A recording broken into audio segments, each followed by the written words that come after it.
I mean, you can say whatever ranking his recruiting class is. It's the same old Lincoln Riley. He's on the hot seat too this year, I think. He's getting so much money at USC to win all these games, and he goes 7-6 last year.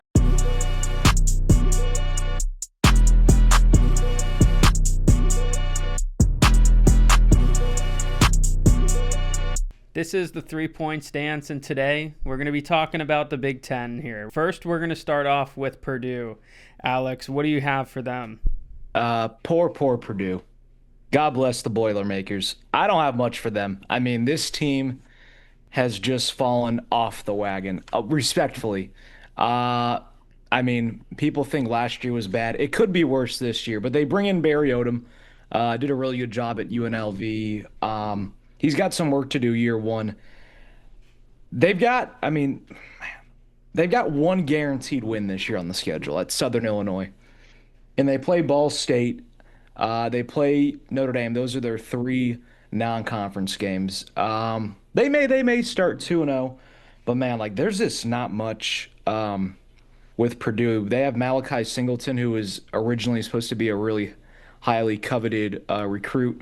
He went to USC, went to Boise State, uh, was at Arkansas, just kind of everywhere.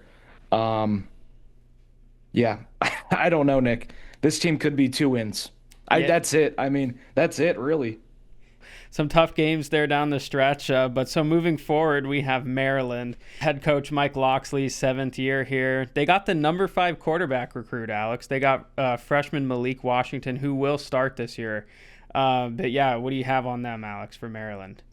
I mean, this is kind of the same too. I don't think it really matters if you have the fifth best quarterback. That's one player. They won 4 games last year.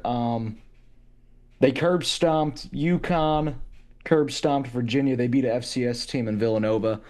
That first game is interesting. They play FAU. That might be a sneaky game people need to look out for. They do get the benefit of the doubt with the Big Ten schedule this year. They don't play the Big Three at all. Um, if they play their cards right, they could win maybe 5, 6 games. But other than that, I mean, this will be a couple year project with Malik Washington. So if you're a Maryland fan, don't expect great things right away. But it'll be baby steps. They need to start 3-0 if Have they to. want to make a bowl game. They need to start 3-0 because their first conference game's at Wisconsin. Wisconsin's already has their hands full, just these last couple of years. But I mean, there's a path for them to make a bowl game. I just don't know if it's going to be a 6-win season or not for them. Yeah, it might be tough sledding here for Loxley in his seventh year. But so moving forward to Northwestern, they get quarterback Preston Stone, transfer from SMU. So we'll see how he shakes out. Tough schedule, obviously, in the Big Ten. Last year, 2 Big Ten wins. What do you got, Alex? Yeah, they've got a really tough schedule actually, because they opened the year at Tulane, and Tulane these last couple of years has been one of the top group of five teams if we want to call them now. You can't even, you gotta right away for Northwestern figure it out week one. They'll have no problem with Western Illinois, and I don't think they'll have any problems with ULM. But yeah, they've got a tough Big Ten schedule. They host Oregon, luckily, but they got to go to Penn State. Nebraska's always a tough place to go. They got to go out west to USC. I am excited about Preston Stone, though. I thought he was really good at SMU. Obviously, lost the job last year. But yeah, I'm excited about him there. He should be good. And they still keep Jack Lausch as a backup. He was the starter last year. So they have the insurance package there under center still. But I hope things get figured out at Northwestern. I've always been a fan of the program. What happened with Pat Fitzgerald was just messy. He kind of left Northwestern with not a lot. They won 8 games in David Braun's first year. Obviously, had a rough year in year two. We'll see how year three goes. You know, if they can duplicate 4-8, I guess that's a win. 5 wins is great. Six is, the equivalent to a playoff appearance for Northwestern this year. But again, it's baby steps, another small recruiting class, but we'll see. You were just talking about how the team needs to get off to a hot start on offense. Yeah, I mean, I'm looking at the numbers. They have not averaged more than 25 points per game over these last, it'll be coming up on 8 seasons. They averaged 17.8, 22-1, 13-8, 16-6, 24-7, 16-3, and 24-2. Their defense is respectable, but it's just the name of the game. You got to score the football if you want to win games. So if they can figure that out, that's phase one. Winning, is got to be in the back of your mind. You got to figure out how to put some points on the board. Uh, that's all I got for that. I mean, people make fun of Iowa's offense, but man, you got to go check out Evanston, Illinois. It might be worse there. So obviously, one guy to watch that we talked about earlier, Preston Stone. But besides him, we'll have to wait and see. But moving forward, we're going to Michigan State. Head coach Jonathan Smith, second year here. They have Aiden Chiles, so we'll have to see how that is. But Alex, I don't know. Can Michigan State win a few this year? Yeah. I like the September 6th matchup. They play Boston College. That's going to be a really fun non-conference game. They dropped that game by 4 in Chestnut Hill last year. But I like Aiden Chiles. I think he's a good quarterback. He was pretty, I mean, he was decent last year. He had 11 interceptions. They got to clean that up.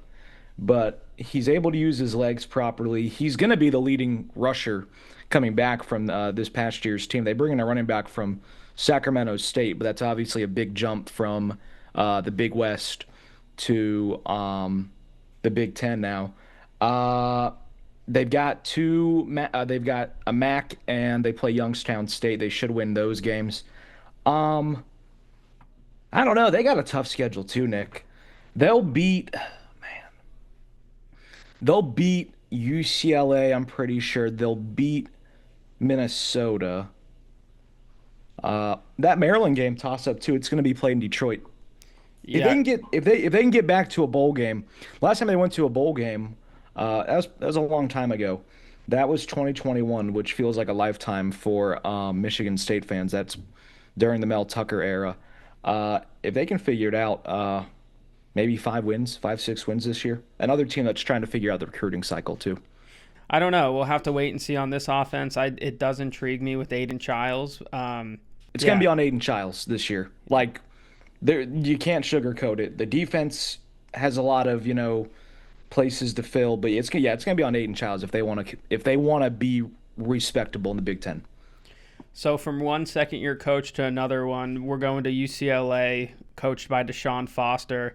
Alex, the big news here obviously is they get quarterback Nico Imaleva from Tennessee. Another guy to mention is Key Lawrence from Ole Miss. He will be starting at safety there. So UCLA have a couple strong games down the stretch, but I don't know. What are you looking at for them? They played their cards right with the portal, I think. They got the pieces they need to be successful. I don't know about right away, but they've got the pieces to figure things out maybe in year 3 or in year 4. But with Nico Iamaleava, I don't know. That's an I mean, obviously, what happened happened. I think this offense might be better fared for him. But man, like you're not going like back to the original Pac-12 where you can just sling it all day. You're going to be playing some tough defenses too. This may be worse defensively than the SEC, and he's got to go up north. Like he's got a November 15th game at Ohio State. I mean, respectfully, last time he played in the cold weather was against Ohio State. He dropped the ball on it. But you know what? You got to give him a chance here. Obviously, he forced his way out of Tennessee. You don't really see that from a college quarterback. His brother goes with him too. They'll lose week 1 to Utah, I think. The UNLV game is interesting. It's in Vegas. They've got a couple favorable games, I think, with Northwestern in there, Maryland's in there, Washington, Nebraska. Those will be toss-ups. Probably 6-6, probably 6-6 around that area this year. They're gonna have to give Nico some time, but obviously, if this all backfires, it's gonna be on him because the way everything played out for him to get there. So all eyes will be on Nico Iamaleava. A couple games to note here. Like you said, they have to go to the Horseshoe at Ohio State and play a mid-November And the game. Coliseum. So moving forward to Rutgers, head coach by Greg Schiano in his 6th year. Quarterback Ethan Kaliakamanis. What do you have for this team, Alex? Oh man, it's tough this year with Rutgers. I love Rutgers. I'm a big Greg Schiano fan. Back in the day when he was there the first time around, they lose Kyle Mona guy who was a really good runner for them. That was like their offense. That everything ran through him. Uh, Kaliakamanis, he's all right. I mean, they it is what it is with him at quarterback. They really don't have anyone else to handle the offense. Defensively, they should be all right, I think. I'm a big Bo Masco fan. He's from Orlando, another Orlando kid that we always keep our eyes on. He'll be a sophomore starter, started as a freshman there, so always excited to see the Orlando kids making noise. Um, they get four straight home games to start the year. They should, knock on wood, start 3-0. They play Ohio, Miami, Ohio, Norfolk State, and then they get Iowa. Man, the dream start is 4-0, and they have a road game at Minnesota. But even if they can start 3-0, that's a huge building block for them because they'll play Purdue, which they should handle. They play Maryland later in the year. But man, those last two games, I mean, you couldn't have asked for two worse games to end the season with at Ohio State and against Penn State. Hopefully they're in a bowl game by then. But this is going to be interesting because they love to run the football, Rutgers. That's how Greg Schiano wants to kind of play. They lose a great running back again. I don't know. 7-5 is probably the heightened goal. 6-6 is probably the expectation. 5-7 would be upsetting. But Rutgers should run middle of the pack to lower the pack in the Big Ten. But so moving on to Wisconsin, Alex, head coached by Luke Fickell in his third year. Quarterback's going to be Billy Edwards. Defense is led by Christian Allegro. Other than that, Alex, what do you have from him? Luke Fickell's on the hot seat. Uh, Man, he came in with a lot of high expectations after the great success he found at Cincinnati. Got them to the playoffs, the first group of five team to make the playoffs with the Bearcats. Man, he is. It's been very flat. He's got a 12-13 record coming out of the gates for Wisconsin. Granted, they had to play Alabama last year. That's you can chalk that up as a loss right away. They got to play Alabama again this year at Alabama. Um, yeah, if they go 5-7 again, he's going to be out as a head coach at Wisconsin. So there's a lot of pressure on him just to get them back to a bowl game because there's such a strong winning pedigree at Wisconsin, whether it was Paul Chryst or Brett Bielema before him. But right now, Luke Fickell is on the hot seat, and he doesn't have much help. He's going to be starting a redshirt freshman at running back. There's not that running back anymore that everyone knows about, like at Wisconsin, like a Jonathan Taylor, a Monte Ball, Melvin Gordon. Like they're all gone. Like there's not going to be anyone coming in that door anytime soon. And this is a team that relied on their defense last year to keep them in games. Remember, the defense did the best against Oregon. They lost by three. And they nosedived at the end of the year. They started the year 5-2, and that was it. Like they lost out, and you just can't afford to do that in the Big Ten. Billy Edwards. I don't know. I love that name. I don't know why. It just sounds like such like a movie quarterback type name, like from the Midwest. Um, he's gonna have to figure it out at Wisconsin. I mean, he's got Miami, Ohio, and Middle Tennessee. Luckily, to maybe warm him up. But man, week 3 at Alabama, they got to go to Michigan, at Oregon, and then they host Ohio State this year. They've got some tough games, Nick. Yeah, they got to go play a few really tough away games. One against Alabama, one against Michigan, one against Oregon. They even got to go to Indiana this year. So we'll have to wait and see for this Wisconsin Badgers team. But so moving forward, we're going to go to Minnesota, head coached by PJ Fleck in his 9th year. Starting quarterback this year, redshirt freshman Drake Lindsey. And the guy that I'm going to have my eye on, Alex, running back Darius Taylor. That's who I'll have my eye on. But what do you got for them? Well, first, Drake Lindsey, man, that kid's a unit. 6'5", 230. They can do whatever they want with him at quarterback. They finally have a big size quarterback that you probably need in this type of conference. I'm with you on Darius Taylor. He's going to be able to run the ball. He can make phenomenal plays as a receiver. He's going to be the team's leading receiver returning this year. So, however they want to use him, by all means, go ahead. They bring in Logan Loya from UCLA. It's so weird now, all these interconference transfers, first of all. It's just very weird to see that. But more power to him to join PJ Fleck. Big defensive line. They got Anthony Smith back. Huge kid, 6'6", 285. I mean, they had the size at the line. 6'4", 290, 6'6", 310. 6'4", 250. There's size there. It's just can they make it happen in these games? I mean, every year, whenever Minnesota seems to figure out how to win games, there's that hype around PJ Fleck, and then the big games he just disappears. Like last year, they lost to Michigan, who ended up having a rough year. They blew a game to Rutgers, and they lost to Penn State. I mean, and granted, all these losses, with the exception of the Iowa game, were all by one possession. So 8-5 could have been 11-1, could have been a playoff appearance. Like it's there for PJ Fleck. It's just can he get them over the hump? That's going to be the big question this year. Yeah, a couple additions to this team is guard Dylan Ray comes in from Kentucky and cornerback Jalen Bowden from North Carolina Central. But Alex, I don't know. They got to go play a few tough away games. They got to go to Oregon too. So this is a tough schedule down the stretch. Yeah, they got dealt the West Coast schedule. California in September, and then they got to go to Oregon in November. Yeah, those would be tough ones. They play really well at home, though. I mean, their record the last few years is not great at home, but ever since PJ Fleck is there, with the exception of the COVID year, they've had a winning record. So he's able to figure out how to win the games at home. Um, yeah, the PJ Fleck not on the hot seat anytime soon. I mean, 8-5 is probably the best usually Minnesota can find. Um, they've got a chance to start 4-0 before that Ohio State game, I think. So that's just look out for them. Drake Lindsey, it's the ball's in his corner now, so we'll see. And we'll have to wait there on Minnesota to see what we got. But PJ Fleck, a great coach, obviously. But moving forward, Washington, head coached by Jed Fisher in his second year. Quarterback Alex is going to be Damon Williams, running back Jonah Coleman. What are you looking at here for them? Um, People gave them a lot of flack this team this year. They're kind of writing them off. The offense is really interesting. They don't score many points, but they've got a lot of playmakers. Jonah Coleman's a great playmaker. Damon Williams, if they can use him properly, I mean, he could be a great dual threat quarterback. Um, I mean, the only really big thing, and it didn't really look like it last year, but that height, 5'11", 197, as a Big Ten quarterback is always going to be risky. But he seemed to get the job done last year. The offense is going to have to do a lot of the heavy lifting this year. The defense is pretty much gutted.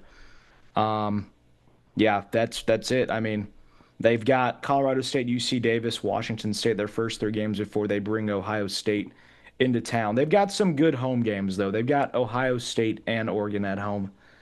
This is obviously not Michael Penix and Kalen DeBoer's Washington anymore. That ship has long sailed. But for Jed Fish, I mean, it's going to take a couple years to figure this out. He left a good job at Arizona. I was still surprised by that he left Arizona, even though they were going to the Big 12. But yeah, they're supposed to run middle of the pack towards the bottom.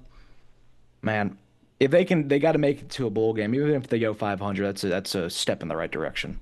Yeah, and a couple guys to note for additions to this team is wide receiver Omari Evans from Penn State, Jacob Manu, linebacker from Arizona, and 5 of their 9 conference games come of teams that are coming off a bye. So that alone will be tough for them. Yeah, that stinks. So moving forward to Iowa, head coached by Kirk Ferentz in his 27th year, Alex. I mean, that alone is incredible. What do you got for them? Well, they finally scored the ball last year. They averaged a whopping 27 points, which for Iowa is the equivalent to about like 45. That's all they need to do because the defense is just fundamentally sound. Uh, Coach Kirk always does a good job with the defense. They've always have been one of the top dogs in the country defensively. It's always been the question at offense. Man, that September 6th game at Iowa State, that I don't know, that might be a college game day type game, just the way it feels like one. Both teams a lot to prove this year. For Iowa, though, they're a little lost at quarterback, I think, because just the quarterback situation last year did not materialize as people would think. They lose Caleb Johnson, who was really good. I think the offense is going to take a significant dip from maybe 27 points to maybe around 20, because this is a team that you just can't plug and play at offense. You just can't bring in playmakers. Iowa is a very slow simmer. Defensively, not too worried. Um, they've got a somewhat tough Big Ten schedule. They do host the 2 big teams of the Big Ten at home, and it is hard to win games in Iowa. So I give them that, especially if they're night games. They get Penn State and Oregon this year at home. If they play their cards right and they get them at night, those games could be upset alerts. But so moving forward, I got USC here, head coached by Lincoln Riley in his fourth year. Top 15 recruiting class is coming into this year.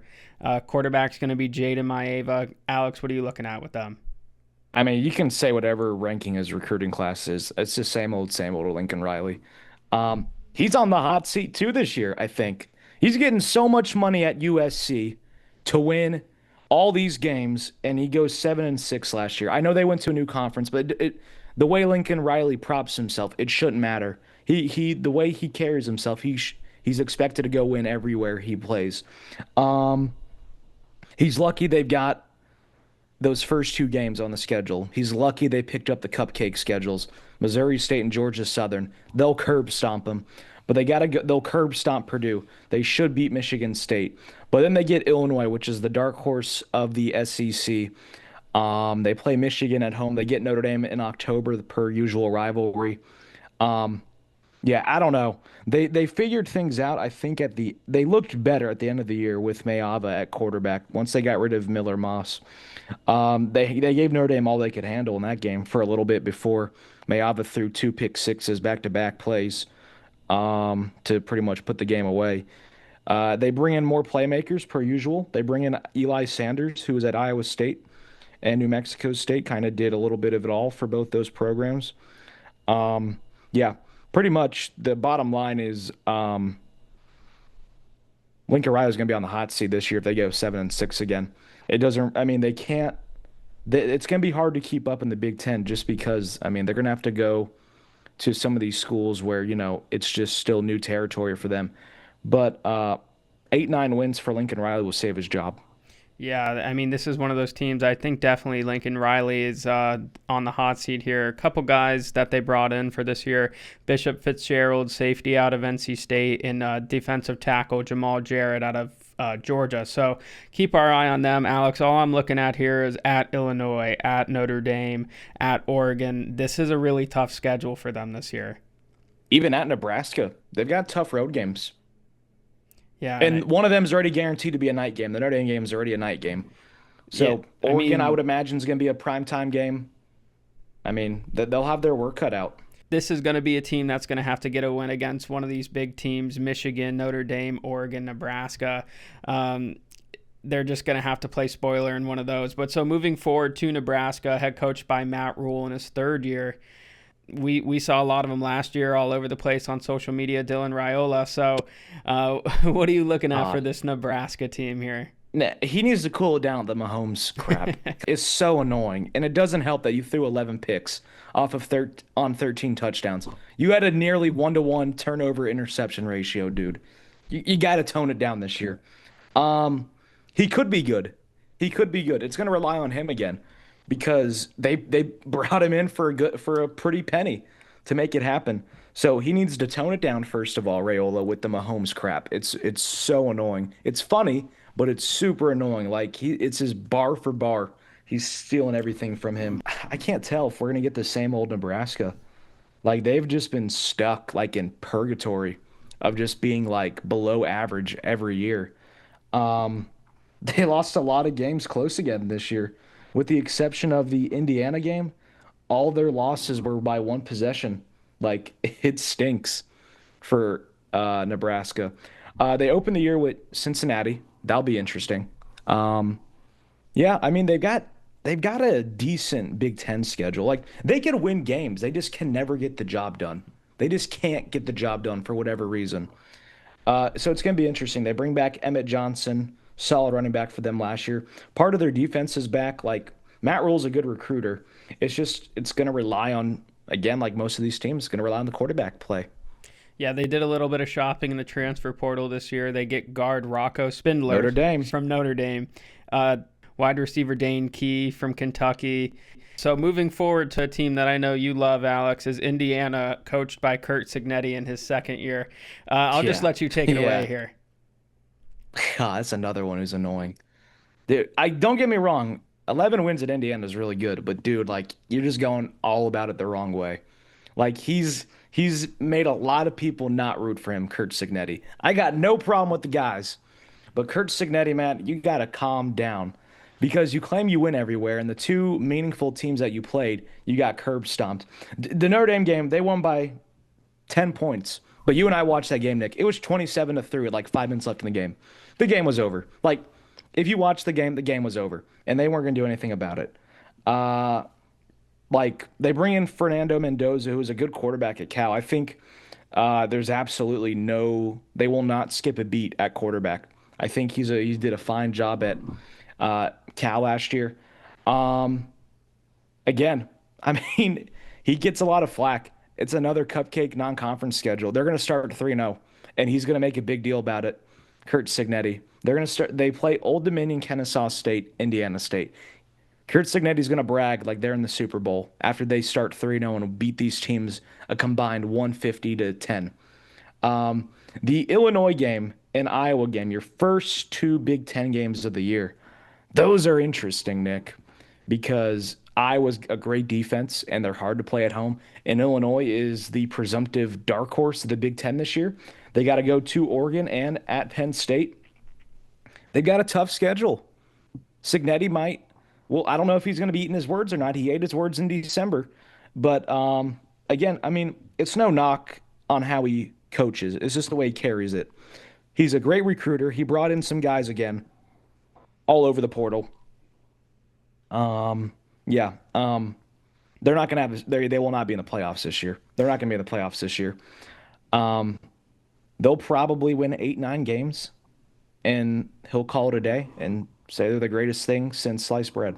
So moving forward to Illinois, coached by Brett Bielema, fifth year. He's going to have quarterback Lou Altmaier.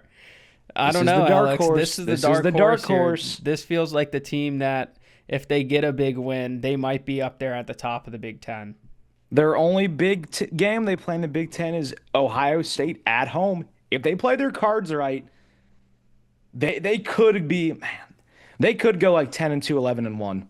I think if they go 10-2 and don't make the Big Ten championship, I think they might have a meal ticket to the playoffs still.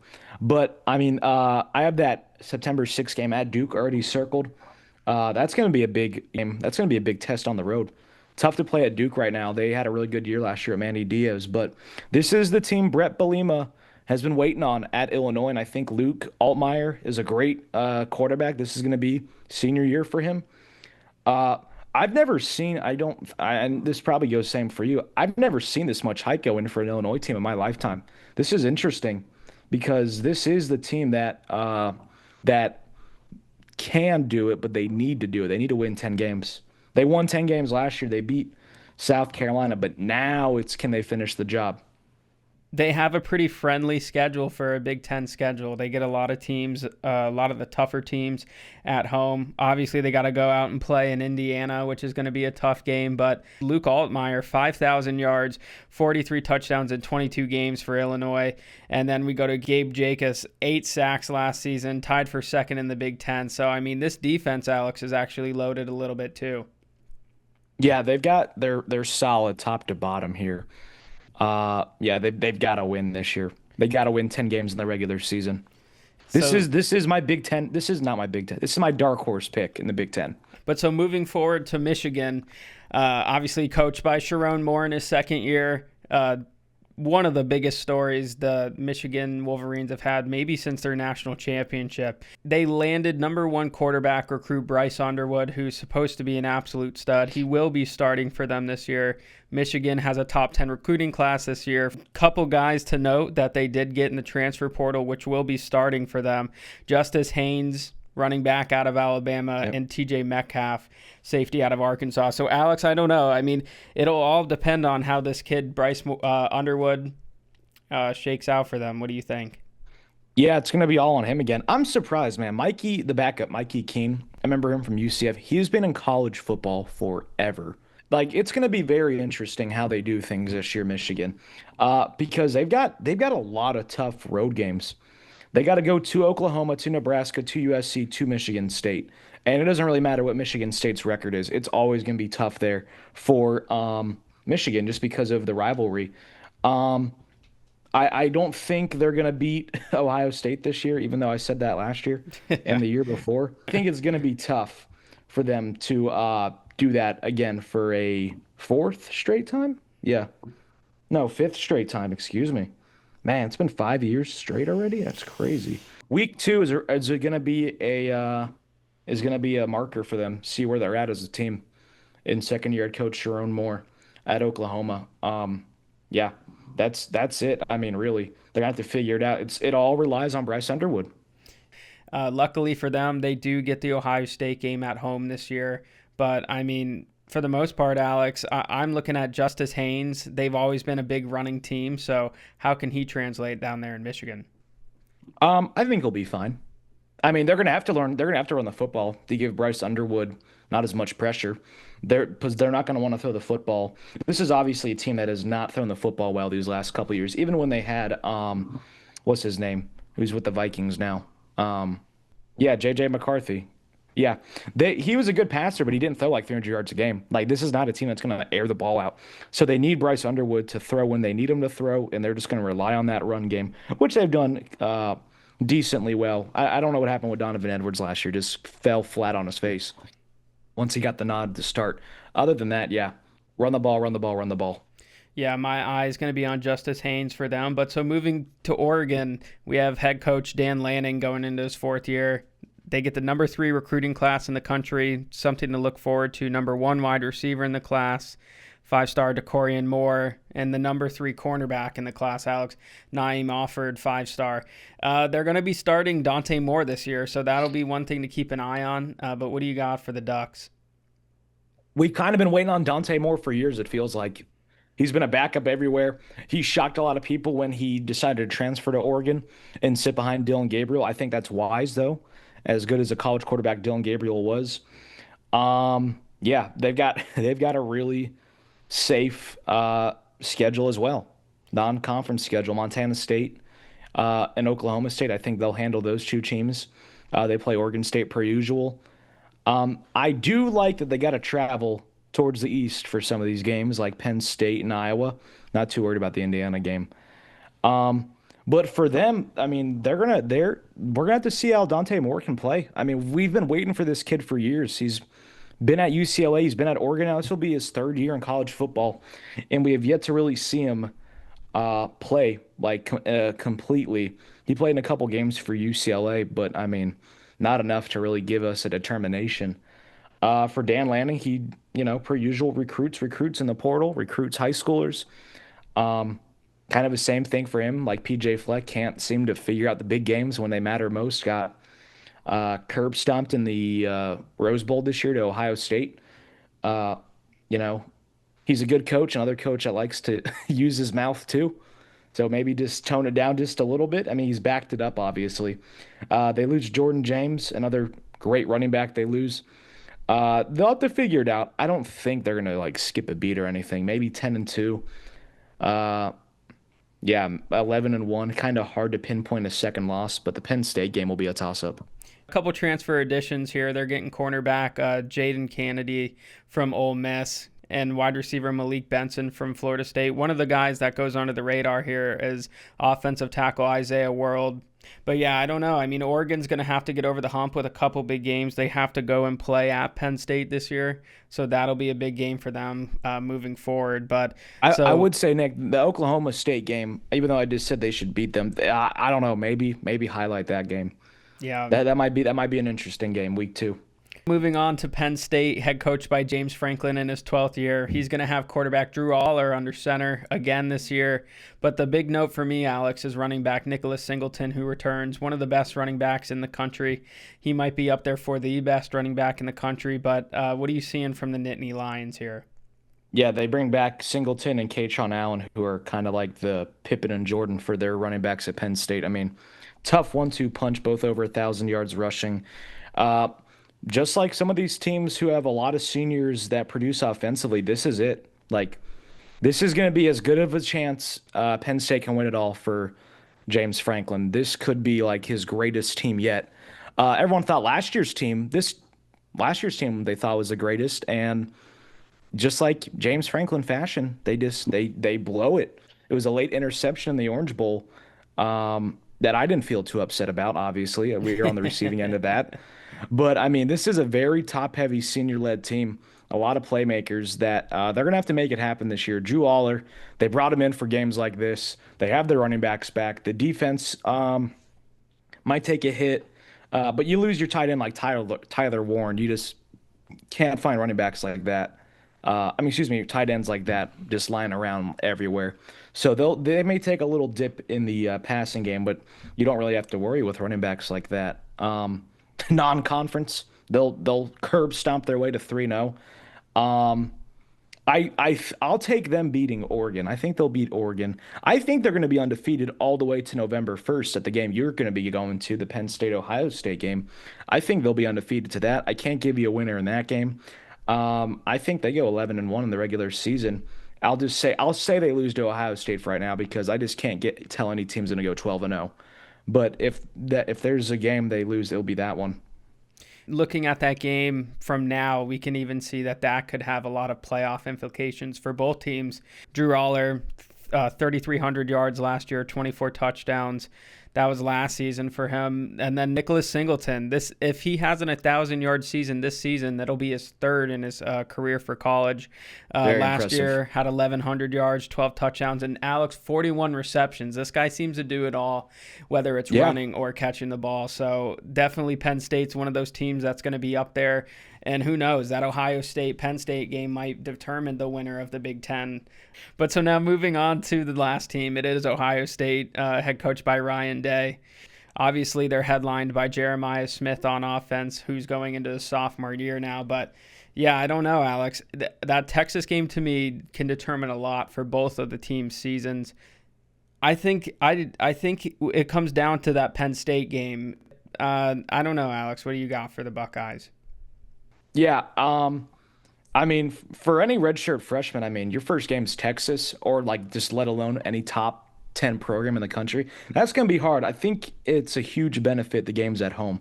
If it was at Texas, I wouldn't have much, confidence, like just for any freshman to go into an environment like that. But it's at home. They're lucky they don't have to travel too much for these big games. They get Texas and Penn State at home, which I think are huge. The October 11th game we can circle when they play Illinois. That's a sneaky game in my opinion. They lose a lot of the running back room. Like they lose Judkins, Henderson, Will Howard had sneaky legs. That will hurt. But that means they're just gonna have to pivot and just air this ball out every time because you got Jeremiah Smith and Carnell Tate lined up at wide receiver. Um, I think they'll take a small little dip when it comes to figuring out on offense. They're gonna have to figure it out quick against Texas, but um, yeah, like you said, they'll lose to Texas. It's a toss up for me. We could flip a coin. Like that's how interesting this game is gonna be. I think with it being at Ohio State helps them. Like it's gonna be the beneficiary, and then down the stretch, if they do lose that game, they'll win 11 straight, and I think it'll be a Penn State Ohio State rematch in the Big Ten championship. Yeah, we'll have to wait and see down the stretch for Ohio State. They have a couple tough games. They got to go out to Illinois and play there. One thing to note for this Penn State game, which Ohio State does host, Penn State and Ohio State are going to be coming off a bye. Obviously, Penn State having to fly out to Ohio State at the Horseshoe. We'll have to wait and see if that's a night game. But one of the things, Alex, as an Ohio State fan, that you have to circle at the end of the year is Michigan. I think they get it done. I can't see them losing 5 years in a row. But that's just me. I couldn't have seen them losing 4 years in a row. So we'll have to wait and see. That's always going to be a big game on an Ohio State schedule. But it being in Michigan makes it just that much harder. Yeah, I think they'll be fine. Like I think they got the national championship issue off their backs now, and now the next thing is to figure out how to beat Michigan. I think they do that this year. But so, Alex, we're going to group Notre Dame into this list. Woo! You go ahead and start with your prediction for Notre Dame. Yeah. Well, I can never predict Notre Dame properly because they're Notre Dame. Last year, I obviously would have had the Northern Illinois game incorrect. That's okay because they made it to the national championship and we lost, but that's all right. We're just glad to be there. Um, for Notre Dame, I mean, man, I think they have the toughest um first two games out of anyone this year in football. Personally, they play at Miami and then they play Texas A&M at home. That's my opinion. I don't know about you, Nick, but I think those are the two toughest games you could have back to back. That's just me. The question is going to be at quarterback. Who's going to be starting at quarterback? The presumptive heir to the throne for Marcus Freeman is going to be C.J. Carr, who many of us are high on. It could be Kenny Minchey, who's the seems to be the dark horse, but I think we have the best running back in football in Jeremiah Love. I mean, kid's electric. Like, I'll be biased. He's a freak athlete. Like, that's all you could want at a running back for anyone, hopefully. Defensively, they bring back most of the core. That was a big reason to their success last year. Wide receivers, they finally beefed it up. I mean, it feels like we've been waiting for an eternity for wide receiver help at Notre Dame. They bring in Malachi Fields over 1,600 yards at Virginia. They bring in Will Pauling from Wisconsin over 1,300 yards there. They have Jane Greathouse, who kind of blew up in the playoffs, had some big plays against Penn State and Ohio State. So everyone finally maybe got to see him. Um, Defensively, the defensive line should be a little stronger, I think. They bring back Boubacar Traore, hurt himself against Purdue. Linebackers will be fun to watch. Jalen Sneed and Drake Bowen. They bring in Devontae Smith from Alabama on the defensive side. They bring in a couple SEC transfers with him and Ty Washington from Arkansas. But yeah, they've got a couple interesting games, Nick. Let me not ramble, but they've got some interesting games. They got to go to Miami, to Arkansas, and Boston College should be interesting. Pitt, we'll talk about them later on. They're interesting, but they got to play Miami, Texas A&M, Boise State, USC. They've got per usual just an interesting schedule. Yeah, as I look at this, Alex, I'm looking at Jeremiah Love. I mean, I agree with you. I think he is the number one running back in the country. Another guy to highlight though is Jalen Greathouse. In that national championship game, it seems like he kind of found his form.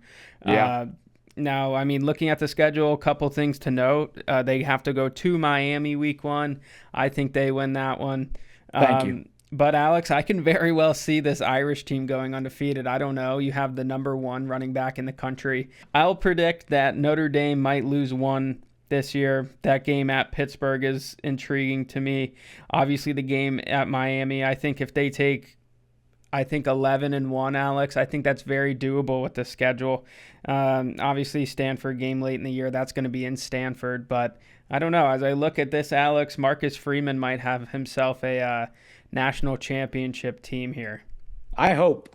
The game I'll be at this year, because you're going to Penn State, Ohio State, I'll be at the Boise State game, which, knock on wood, both teams could be undefeated into going, because Boise State should have another decent year. So that might be a sneaky game in October, too. The first time those teams will ever meet. And I got my friend who kicks for Boise State now. So we'll be excited to see him. But yeah, can't really give a prediction for Notre Dame. Just another interesting year. But yeah, go Irish.